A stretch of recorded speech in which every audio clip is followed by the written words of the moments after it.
I am Dr. Vinay Gupta, right now currently serving as District Monitoring Evaluation Officer in District Mental Health Program at District Civil Hospital, Kaithal. And why we have gathered here in your school, Holy Child Public School, because on 10th of October each year, we are celebrating World Health Organization and World Organization for Mental Health, and its member organizations are observing World Mental Health Day throughout the world since 1992, means last 3 decades or 32 years we can say we are observing this World Mental Health Day. And I am very thankful to Honorable Principal Sir of Holy Child Public School for allowing us and to have a one-to-one talk with you on this World Mental Health Day, because mental health is a very serious issue and needs to be addressed, and therefore Government of Haryana has taken this initiative to arrange these kind of talks in schools, colleges and coaching institutes and various other educational institutions. And each year World Mental Health Day is celebrated under various themes. Like in 2023, the theme of World Mental Health Day was that mental health is a universal human right of every human being. And in this year 2024, the theme of World Mental Health Day is that mental health should be a priority in workplace. Mental health को work place पर भी priority देनी है, क्योंकि जहां हम काम करते हैं वहां पर कैसा एटमॉस्फेयर है उसका सीधा असर हमारे मानसिक स्वास्थ्य पर पड़ता है। तो हम जानेंगे कि क्या कुछ कारण है जिससे हमारा मानसिक स्वास्थ्य नेगेटिव तौर पर अफेक्ट हो सकता है। Our mental health can be negatively affected due to our work place. Start करें। नंबर 1, अंडर स्किल और ओवर स्किल लेबर। अगर किसी को स्किल ही नहीं आती, मान लीजिए किसी को कोई काम नहीं आता है और उसको वो काम करने के लिए दे दें तो उससे वो काम होगा नहीं, तो उसकी मेंटल हेल्थ पर नेगेटिव इम्पैक्ट पड़ेगा। और अगर किसी को बहुत अच्छा काम करना आता है, मान लीजिए आप बहुत अच्छा पढ़ा सकती हैं, आप बहुत अच्छी पेंटिंग कर सकती हैं, लेकिन ना तो आपको पढ़ाने का काम दिया गया, ना आपको पेंटिंग का, आपको क्लैरिकल जॉब दे दी और इनको कॉपीज चेक करने के लिए दे दी बच्चों की, तो ओवर स्किल्ड होने के बावजूद क्योंकि आपको वो काम नहीं मिल रहा है तो your mental health can be negatively affected. Excessive workload. Teacher से ज़्यादा कौन जानता है कि वर्कलोड कितना होता है। बच्चों को पढ़ाना भी, उनके रिजल्ट्स की चिंता, उनकी कॉपीज़ की चिंता, उनके पेरेंट्स से डील करना, मैनेजमेंट के साथ, प्रिंसिपल के साथ सामंजस्य बनाना, तो एक्सेसिव वर्कलोड भी हमारी मेंटल हेल्थ को नेगेटिवली इम्पैक्ट करता है। Long and inflexible working hours. अगर आपसे बहुत ज़्यादा देर तक काम कराया जाता है, 6 घंटे, 8 घंटे, 10 घंटे, और उसमें कोई फ्लेक्सिबिलिटी नहीं है, कोई रेस्ट नहीं है, तो ना केवल हमारे वोकल कॉर्ड्स, जो हमारा गला है, वो प्रभावित होता है, बल्कि हमारी मेंटल हेल्थ भी नेगेटिवली अफेक्ट होती है। Lack of control over job, यानी हमारा अपनी जॉब पे कंट्रोल नहीं है। जैसे आज कुछ थोड़ा सा काम कर लिया, बाकी बचा हुआ मैं कल कर लूँ, कंट्रोल ही नहीं है हमारा जॉब पे। जो काम करना है वो आज ही करना है, क्योंकि हमारी जॉब इनसिक्योर नहीं होती है प्राइवेट इंस्टीट्यूशंस में। तो lack of control over job also affects our mental health in a negative way. Unsafe और पुअर फिजिकल कंडीशंस। इसका मतलब होता है फिजिकल कंडीशंस होती हैं जहाँ पर हम बैठते हैं, पढ़ाते हैं या वर्क करते हैं, वहाँ पर की कंडीशंस कैसी हैं, जैसे चेयर कैसी है, टेबल कैसी है, एयर कंडीशनिंग है या नहीं। अगर पुअर वर्किंग कंडीशंस हैं, मैंने कई स्कूल्स में देखा है टीचर्स को चेयर ही नहीं दी जाती है, कई बड़े बड़े स्कूल्स में, कि जी टीचर कहीं बैठ ना जाए, कैमरे लगा रखे हैं उनके ऊपर कि भाई अगर बैठ गए तो उसी टाइम उनका यूनिट हेड आगे कहता है कि आप बैठ कैसे गए क्लासरूम में। लेकिन अगर आपको कंफर्टेबल फिजिकल एनवायरनमेंट नहीं मिलेगा तो आपकी फिजिकल हेल्थ भी इम्पैक्ट होगी। ज़्यादा देर तक खड़े रहने से आपको डीप वेनस थ्रोम्बोसिस, ऑस्टियोआर्थराइटिस, जोड़ों का पेन, और साथ में मेंटल हेल्थ भी आपकी नेगेटिवली इम्पैक्ट होती है। Organisational culture. ऑर्गेनाइजेशनल कल्चर होता है कि आपने अक्सर वेबसाइट पे देखा होगा गवर्नमेंट और प्राइवेट इंस्टीट्यूट्स की, कि एक ऑर्गेनाइजेशन होती है, जैसे प्रेसिडेंट है, फिर वाइस प्रेसिडेंट है, फिर सेक्रेटरी है, फिर मेंबर है, फिर प्रिंसिपल है, फिर टीचर है, फिर असिस्टेंट टीचर है, फिर वार्ड अटेंडेंट है, फिर सर्वेंट है, फिर पीएन है। इसे ऑर्गेनाइजेशन बोलते हैं।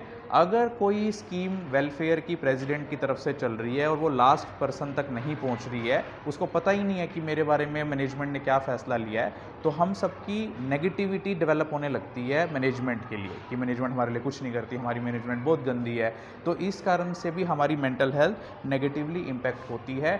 Discussion of negative topics at work place. अक्सर हम देखते हैं कि जहाँ पर हम काम करते हैं वहाँ पर हम जब भी ग्रुप में इकट्ठे होते हैं रिसेस के टाइम पे या जब भी स्टाफ रूम में, तो हम नेगेटिव टॉपिक्स डिस्कस करते हैं। सुबह आते ही हम शुरू हो जाते हैं अखबारों की सुर्खियों को लेके, वहाँ 22 साल का लड़का मर गया, उसके घर में ये हो गया, मेरे वो बीमार है, मेरी वो बीमार है। हम लोग खुशी की बातें नहीं करते हैं। तो these negative talks, daily negative बातें करना सुबह सुबह या जब भी आपको फ्री टाइम मिले, एक तो आप वर्क प्लेस से परेशान, ऊपर से जब आप फ्री होते हैं उसमें भी आप नेगेटिव बातें कर रहे हैं, तो that also affects your mental health in negative way. ये क्यों बता रहा हूँ, ये प्रैक्टिकल बात है। हमारे यहाँ पर एक लड़की आई थी, उसको मेजर डिप्रेशन था, वो टीचर थी स्कूल में। तो मैंने उससे पूछा भी क्या हुआ, इसके फादर से पूछा कि इसको क्या हुआ, वो बोल भी नहीं रही थी, गुमसुम। 2020 के बाद उसकी जॉब चली गई कोरोना के कारण स्कूल से, और वो घर रहने लगी। उसके पास की पड़ोसन डेली उनके घर आती और नेगेटिव बातें करती, जो उसके दिन की अखबारों की सुर्खियाँ कि वो मर गया, उसको ऐसे करा, पोस्टमार्टम हो रहा है। तो वो लड़की इसी टेंशन में कि भाई नेगेटिव बातें सुन सुन के ही डिप्रेशन में चली गई। क्योंकि जो फूड है ना, वो सिर्फ हमारे पेट के लिए ज़रूरी नहीं होता, हमारे दिमाग को क्या खाना मिल रहा है, what is we food we are taking for our mental health also matters. Limited support from colleagues, अगर हमारे कलीग आपस में हेल्प नहीं करते, मान लो हमारे पास काम बहुत ज़्यादा है और हम किसी की हेल्प ले लें, आजकल लोग एक दूसरे की हेल्प नहीं करते, मैं क्यों करूँ, अपने आप देखेगी, जिस कारण से भी हमारी मेंटल हेल्थ नेगेटिवली इम्पैक्ट होती है। क्योंकि पहले लोग शेयर करते थे काम, आजकल ना तो बात शेयर करते हैं और ना ही काम शेयर करते हैं। Violence, harassment and bullying. Violence का मतलब होता है मारपीट, और मारपीट सिर्फ फिजिकल नहीं होती है, साइकोलॉजिकल भी होती है, दिमागी तौर से भी वायलेंस हो सकती है। मान लो आपसे कोई बात ठीक से नहीं कर रहा, आपकी रिस्पेक्ट नहीं कर रहा वर्क प्लेस पे, आपको ऐसे जेस्चर्स दे रहा है, इशारे कर रहा है, आपकी लोगों के सामने बेइज्जती कर रहा है, that also is psychological violence. और साइकोलॉजिकल वायलेंस का भी हमारे मेंटल हेल्थ पर नेगेटिवली इम्पैक्ट होता है। हरासमेंट, हरासमेंट होता है किसी से फेवर्स मांगना, किसी को हरास करना, मान लो कि अपॉइंटमेंट के टाइम पे। वैसे तो फीमेल्स जो महिलाएं हैं, उनके जन्म से पहले से लेकर और मरने तक उनके साथ अलग अलग फॉर्म में हरासमेंट होती रहती है। जब वो गर्भ में होती है तो गर्भपात करा देते हैं कि लड़की ना पैदा हो, अगर वो पैदा भी हो जाए तो इन्फेंटिसाइड बोलते हैं कि पैदा हुई लड़की को ही मार देते हैं लोग। उसके बाद फिर जब उनकी अपब्रिंगिंग होती है, भाई बहनों में भेदभाव होता है कि भाई पे ज़्यादा पैसा लगाया जाएगा, कॉलेज जाती है वहाँ अलग तरह का हरासमेंट होता है, फिर वो वर्क प्लेस पर जाती है वहाँ पर भी अलग तरह का हरासमेंट होता है, अपॉइंटमेंट के नाम पर, प्रमोशन के नाम पर, तनख्वाह बढ़ाने के नाम पर, या वर्कलोड शेयर करने के नाम पर। तो ऐसी हरासमेंट भी मेंटल हेल्थ को नेगेटिवली इम्पैक्ट करती है। बुलिंग, बुलिंग का मतलब होता है धमकी देना कि भाई मैं तुम्हें नौकरी से निकाल दूंगा, अगर तुमने ये काम नहीं किया तो मैं तुम्हारी तनख्वाह काट लूँगा, तुम्हारी छुट्टियां काट लूँगा। तो बुलिंग भी अगर किसी के साथ हो रही है वर्क प्लेस पर तो मेंटल हेल्थ नेगेटिवली तौर पर अफेक्ट होती है। डिस्क्रिमिनेशन एंड एक्सक्लूजन, अगर वर्क प्लेस पर हम किसी के साथ डिस्क्रिमिनेट कर रहे हैं कास्ट के बेस पे या फाइनेंशियल स्टेटस के बेस पे, कि जी आपने देखा होगा कि स्कूल में भी और वर्क प्लेस पे भी ग्रुप्स बन जाते हैं लोगों के, कि जी ये उस कास्ट के 4 बच्चे हैं, ये उस कास्ट के 4 बंदे हैं, या ये गाड़ी वाले हैं, ये मोटरसाइकिल वाले हैं, ये अमीर हैं, ये गरीब हैं, ये हैंडीकैप हैं। तो जो जहाँ पे ग्रुपिज़म होता है और एक बंदा या 2 बंदे अकेले रह जाते हैं, तो जो एक्सक्लूडेड पर्सन होता है, जो अकेला पर्सन होता है, उसकी मेंटल हेल्थ भी नेगेटिवली तौर पर अफेक्ट होती है। अनक्लियर जॉब रोल, अगर आपका जॉब रोल आपको क्लियर ही नहीं है, मीन्स आप हैं तो टीचिंग के लिए, लेकिन आपको रोल्स कई दे दिए गए हैं कि आपने ये भी करना है, आपने वो भी करना है, आपने ये भी वो भी, तो आपको अपना जॉब रोल ही क्लियर नहीं है। तो unclear job role also affects your mental health in a negative way. Under promotion and over promotion, अक्सर आपने देखा होगा कि जूनियर्स को प्रमोट कर दिया जाता है, वाइस प्रिंसिपल बना दिया या कुछ और बना दिया, जी ये यूनिट हेड अब तुम्हारे ऊपर, जूनियर है लेकिन वो यूनिट हेड रहेगी कास्ट के बेस पे या इन्फ्लुएंस के बेस पे या पैसा खिला के या फैमिली की पर्सन है, तो जिस कारण से उसकी तो मेंटल हेल्थ अफेक्ट होगी ही, क्योंकि वो लायक नहीं है प्रमोशन के, उसको वर्क हैंडल नहीं करना आएगा। लेकिन जो अंडर प्रमोटेड पर्सन है, जिसकी प्रमोशन ड्यू थी और उसको प्रमोट नहीं किया गया, उसकी मेंटल हेल्थ पर भी नेगेटिवली अफेक्ट पड़ता है कि मैं इतनी काम करती हूँ, मैं सीनियर हूँ और मुझे प्रमोशन नहीं दी गई। जॉब इनसिक्योरिटी, अगर आपकी जॉब इनसिक्योर है कि इस सेशन में तो हूँ, अगले सेशन में नहीं हूँ, तो आपका माइंड ओवर थिंक करता रहता है, क्या मैं सही कर रहा हूँ ये जॉब करके, क्या मैं मेरी जॉब ठीक भी है कि नहीं, मैं लाइफ में ठीक कर रही हूँ या कर रहा हूँ। तो वो ओवर थिंकिंग और जॉब इनसिक्योरिटी भी आपकी मेंटल हेल्थ को नेगेटिवली तौर पर अफेक्ट करती है। इनएडिक्वेट पे, अगर आपकी तनख्वाह कम है, इनएडिक्वेट है, जितने आपका घर चलाने के लिए चाहिए, या आप काम 50,000 का कर रही हैं, आपको 10,000 मिल रहे हैं, 8,000 मिल रहे हैं, 5,000 मिल रहे हैं, तो that inadequate pay also affects your mental health in a negative way. Poor investment in career development, हर एक व्यक्ति का अधिकार है कि वो काम करते करते पढ़ भी सके और आगे बढ़ सके। एमए कर ली, बीएड कर ली, स्कूल में टीचर लग गए, लेकिन आपका सपना है, आपका मन है कि आपने नेट भी करना है, पीएचडी भी करनी है, एचटेट भी करना है, सीटेट भी करना है, और मैं अच्छी वर्क प्लेस पर जाऊँ, लेकिन आपकी जॉब अलाउ नहीं कर रही है, आपको छुट्टियाँ ही नहीं मिलेंगी। गवर्नमेंट में तो ये सेटअप होता है कि अगर कोई आगे पढ़ना चाहता है तो उसको छुट्टियां मिल जाती हैं, स्टडी लीव या एकेडमिक लीव, लेकिन प्राइवेट इंस्टीट्यूशंस में ऐसा नहीं होता, जिस कारण से आपकी मेंटल हेल्थ नेगेटिवली अफेक्ट होती है। Insecure working environment and home environment. अगर आपके घर और वर्क में सामंजस्य नहीं है, मान लो हस्बैंड है, वो तो 2 बजे दुकान से आ जाते हैं, नौकरी से आ जाते हैं, उनको रोटी चाहिए, लेकिन आपकी छुट्टी 3 बजे हो रही है, तो वो हस्बैंड कहेंगे मुझे रोटी दे, वो कहेंगे नहीं मैं तो जॉब भी करूँगी, मेरी फ्रीडम है, मेरी छुट्टी 3 बजे हो रही है। तो वो जब सामंजस्य खराब होता है वर्किंग एंड घर की लाइफ का, होम लाइफ का, that also affects your mental health in a negative वे। अब क्या सिम्टम्स हैं, क्या लक्षण हैं जिसके कारण आप पता कर सकते हैं कि भाई आपकी मेंटल हेल्थ अफेक्ट हो गई है कि नहीं। अगर जॉब ज्वाइन करते ही या जॉब ज्वाइन करने के कुछ दिनों बाद से ही आपका मूड ख़राब रहने लग गया है, आप अपसेट रहने लग गए हैं, आप डिप्रेशन में चले गए हैं, आप ओवरथिंक करने लग गए हैं, या फिर आपका लोगों से बर्ताव करने का तरीका बदल गया है, आप चिड़चिड़े हो गए हैं, इरिटेट हो गए हैं, आपको गुस्सा ज़्यादा आने लगा है, या आप मतलब आप समझ रहे हैं कि वो इंटरनल फीलिंग जो आप डिस्क्राइब भी नहीं कर पा रहे, आपके मन के, आपका सिर दर्द रहने लगा है, आपकी बॉडी अलाउ नहीं कर रही है कि आप जॉब कर सके, लेकिन फिर भी आपको धक्के से जॉब करनी पड़ रही है, that means your mental health is affected. अगर आप बीमारी की वजह से छुट्टियां ज़्यादा लेने लगे हैं कि जी मैं 10 दिन में 15 दिन में बीमार हूँ, अब मेरे को छुट्टी चाहिए, फिर 5 दिन में बीमार हूँ, छुट्टी दे दो, तो that means your mental health is negatively affected. अगर आप काम पे देर से आने लगे हैं, मान लो 8 बजे का टाइम है स्कूल का, लेकिन आप 8:30 बजे आ रहे हो, 8:30 का टाइम है, 8:45 आ रहे हो, आपका मन ही नहीं करता काम पे जाने का कि मैं ना ही जाऊँ तो अच्छा है, लेकिन आप धक्के से अपने आप को यहाँ पर लेकर आ रहे हो कोई अपने वर्क प्लेस पर, तो that means your mental health is negatively impacted. अगर आपकी क्वालिटी ऑफ वर्क इम्पैक्ट हो गई है, पहले आप 1 घंटे में 20 कॉपीज़ चेक करते थे, लेकिन अब आप 1 घंटे में 10 कॉपीज़ ही चेक कर पा रहे हो, या आपका फोकस ही नहीं है अपने वर्क पे, लेकिन आप पढ़ा रहे हो क्लास में, लेकिन आपका दिमाग कहीं हो रहा है, घर पे दिमाग है, या फिर आपकी टेंशन्स हैं पढ़ाते पढ़ाते, that means your mental health is negatively impacted. अगर आपका जॉब ज्वाइन करने से पहले जिन चीज़ों में इंटरेस्ट होता था, मूवी देखने में, बुक पढ़ने में, आउटिंग करने में, कहीं पिकनिक पे जाने में, अच्छे नॉवेल्स पढ़ने में, फ्रेंड से बात करने में, और वो सब आपकी चीज़ें छूट गई हैं, अब आपको उन चीज़ों में कोई इंटरेस्ट नहीं रह गया है, तो that means your mental health is negatively impacted. अब क्या कर सकते हैं हम लोग? नंबर 1, अथॉरिटी की ट्रेनिंग।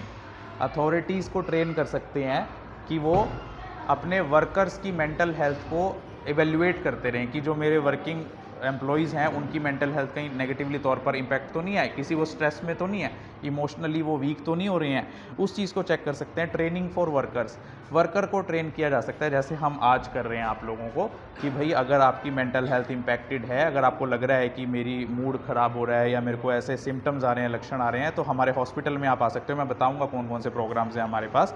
इंडिविजुअल लेवल पर ट्रेनिंग हो सकती है, मान लो आप स्ट्रेस में हो, आप हमारे पास आते हो, तो हम आपको इंडिविजुअल लेवल पर ट्रेन करेंगे कि आप योगा कीजिए, फिजिकल एक्सरसाइज कीजिए, या ये मेडिकेशंस लीजिए। कई बार आपकी नींद ख़राब हो जाती है, जॉब ज्वाइन करने के बाद इंसोम्निया हो जाता है, नींद नहीं आ रही है, जॉब ज्वाइन कर ली लेकिन उसके बाद से आपका स्लीप साइकिल बिगड़ गया है, तो उस बेस पर आपका ट्रीटमेंट शुरू किया जा सकता है। जनरेट ए पॉजिटिव कल्चर, अपने जहाँ पे आप काम करते हो वहाँ पे आप पॉजिटिव कल्चर को प्रमोट करो कि आपने पॉजिटिव रहना है, पॉजिटिव ही रहो कि मैं जो पढ़ा रही हूँ, जो मैं कर रही हूँ, ये मेरी डेस्टिनी है, इस चीज़ को मैंने डेवलप भी करना है, आगे भी बढ़ाना है, लेकिन साथ साथ में इस चीज़ को पॉजिटिव बनाए रखिए, क्योंकि आपकी अर्निंग यहाँ से हो रही है, आप जो बच्चों को खिला रहे हैं, जो आप घर चला रहे हैं, वो यहीं से हो रही है। पॉजिटिव अपने बारे में सोचिए, वर्क प्लेस पर पॉजिटिव बातें कीजिए, जब भी आप फ्री हों नेगेटिव बातें डिस्कस मत कीजिए कि वो हो गया, फलाना हो गया, ये हो गया। अच्छी अच्छी बातें, आजकल क्या लोग अपने खुशियों की बातें डिस्कस नहीं करते कि मैं वहाँ गई, मैं बहुत खुश हूँ, यही कहती है मेरे आज जोड़ों में दर्द है, आज पति ने ये कह दिया, मेरी सास ये चुगलियाँ करना बंद कीजिए आप वर्क प्लेस पे, जिस कारण से आपकी मेंटल हेल्थ जो है अफेक्ट होती है। Provide opportunities for learning, learning की अपॉर्चुनिटीज़ हर एक प्राइवेट इंस्टीट्यूशन को प्रोवाइड करनी चाहिए कि मेरा स्टाफ भी पढ़ के आगे बढ़ सके, वो इंस्टीट्यूशन के लिए भी फ़ायदेमंद है। अगर आप कुछ अच्छा करेंगी तो इंस्टीट्यूशन को भी उस चीज़ का बेनिफिट मिलेगा। प्रोवाइड रिसोर्सेज, काउंसलिंग के लिए रिसोर्सेज दीजिए कि सिर्फ बच्चों की नहीं, टीचर्स की भी काउंसलिंग होनी चाहिए, वर्क फोर्स की, एम्प्लॉयज़ की भी काउंसलिंग होनी चाहिए कि अगर उनको कोई परेशानी है तो उनको समझाया जा सके या उनकी जो मानसिक स्थिति है वो समझी जा सके। उसके अलावा जो सभी टीचर्स हैं उनकी आउटिंग होनी चाहिए, जो एम्प्लॉयज़ हैं उनके साथ ऐसी एक्टिविटीज़ होनी चाहिए कि उनकी मेंटल हेल्थ रिफ़्रेश रहे, वो खुश रहें कि हाँ मेरा वर्क प्लेस जो है वो बहुत बढ़िया है। और कन्फ्लिक्ट कमेटी होनी चाहिए। कन्फ्लिक्ट रिजॉल्व क्या होता है, जैसे मैं यहाँ जॉब करूँ मान लो, तो मेरे को ये मेज कुर्सी कुछ नहीं कहेंगे, मेरे को लोग कहेंगे। लोग लड़ते हैं, आपस वाले लोग लड़ते हैं, पेरेंट्स लड़ते हैं, बच्चे कई बार बदतमीजी कर जाते हैं, कन्फ्लिक्ट हो जाता है, लड़ाई हो जाती है। तो कन्फ्लिक्ट रेजोल्यूशन कमेटी हर एक इंस्टीट्यूट में होनी चाहिए, ताकि उनके लड़ाई झगड़े जब भी हों उनको तभी निपटा दिया जाए। प्रोमोट वर्क लाइफ बैलेंस, यानी अपने वर्किंग और घर की लाइफ को बैलेंस करने के लिए आप अपने हायर अथॉरिटी से बात कर सकते हैं कि जी मेरे को ये प्रॉब्लम है, क्या मैं जल्दी जा सकती हूँ। उनके लिए फ्लेक्सिबल आवर्स होने चाहिए, फ्लेक्सिबल अपॉर्चुनिटीज़ होनी चाहिए। प्रोटेक्ट अगेंस्ट रिस्क से प्रोटेक्ट करना चाहिए। जैसे आप स्कूल है आपका, तो फीमेल्स हैं ज़्यादातर यहाँ पे वर्कफोर्स, तो उनके लिए एक एंटी सेक्सुअल हरासमेंट कमेटी होनी चाहिए, जिसकी 50% से 80% जो मेंबर्स हैं वो महिलाएं हों, ताकि अगर आपके साथ कुछ भी गलत हो रहा है तो वो कमेटी उसको रिजॉल्व करे और आपको न्याय मिले, जस्टिस मिले। प्रोवाइड फेयर वर्कलोड्स, आपको जो वर्कलोड्स हैं वो फेयर तरीके से दिए जाएँ, कि ज़्यादा वर्कलोड ना दिया जाए और सबको शेयर बराबर तरीके से वर्कलोड दिया जाए। प्रमोट इंक्लूजन, किसी को अकेला ना छोड़ा जाए, किसी की जाति के बेस पे, धर्म के बेस पे, नस्ल के बेस पे, रंग के बेस पे, अमीरी गरीबी के बेस पे उसके साथ भेदभाव ना हो और सारे स्टाफ इकट्ठे मिलके काम करें। अब सिविल हॉस्पिटल कैथल का क्या काम है, कौन कौन सी सर्विसेज हमारे पास यहाँ पर अवेलेबल हैं, इसको लगा दूँ sir.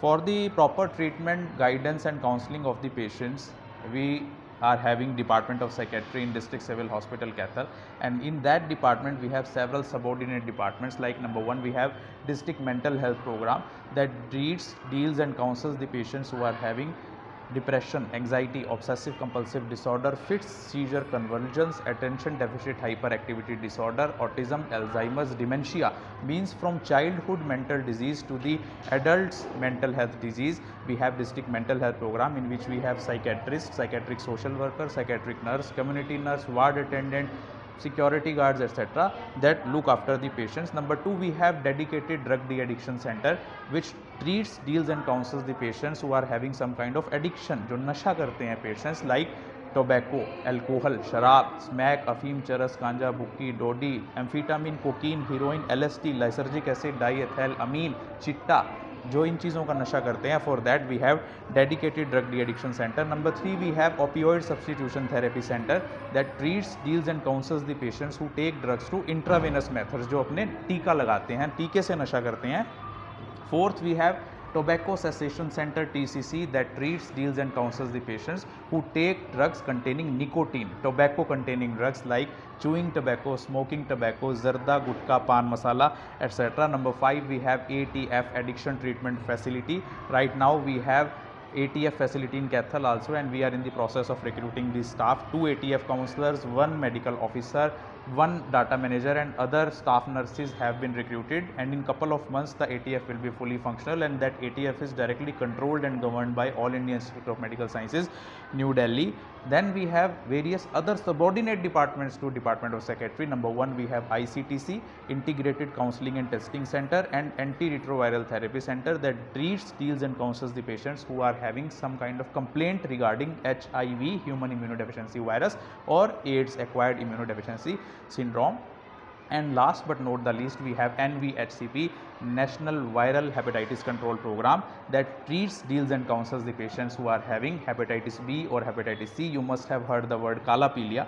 That Kalapelia is commonly medically known as hepatitis C, and for that we have National Viral Hepatitis Control Program, in which the patient receives the treatment free of cost. And in all the departments, may it be DMHP, DDC, OST, TCC, ATF, ICTC, ART or NVHCP, the treatment counseling is provided free of cost, and you have to pay just a nominal fee of OPD of ₹5, and in some cases it is free of cost also. Thank you very much. आज doctor Veena Gupta ji ने और हमें health के जो है पूरे district में ही इतना समय दे रहे हैं, समाज सेवा में लगे हुए हैं. शायद आपने फेसबुक पे, सोशल मीडिया में इनको देखा भी होगा. तो हर डांस वगैरह में, हर एक्टिविटी में ये पार्टिसिपेट कर रहे हैं. तो मैं इनका, जिन्होंने जैसे बताया अभी, अपने हमें स्कूल की ग्रोथ कैसे करनी है, कैसे अपने आप को पॉजिटिव रखना है, और कैसे हमने अपने, जैसे अभी मुझे पता लगा भी हेपेटाइटिस को ही हम काला पीलिया कहते हैं, मेरे को नहीं पता था. तो भी काला पीलिया हेपेटाइटिस का देखो बैठ के सुनते हैं तो हमारी थोड़ी कहीं ना कहीं नॉलेज बढ़ती है। तो जो इन्होंने बताए इंस्ट्रक्शंस दिए हैं कि हमें आगे बढ़ने के लिए हमें अपने आप को जो नेगेटिविटी ना करो, पॉजिटिविटी की ओर बढ़ो। हम कह दें भी वो ये हो गया, ये हो गया, हम नेगेटिविटी ना करें। अपने स्कूल की ग्रोथ के बारे में, अपना स्टाफ के बारे में, जैसे इन्होंने कहा है उस ढंग से ग्रोथ करनी है। तो मैं डॉक्टर बीना गुप्ता जी का अपनी ओर से, स्टाफ की ओर से पूरा धन्यवाद करता हूँ कि इसी प्रकार चाहूँगा कि समय समय पर इस स्कूल में हमें गाइड करते रहें और अपना स्कूल भी ऐसे ग्रोथ करे। और मैं 30 तारीख को फंक्शन में भी इनको इनवाइट करता हूँ कि ये ज़रूर आएँ, अपना समय निकालें। धन्यवाद आपको।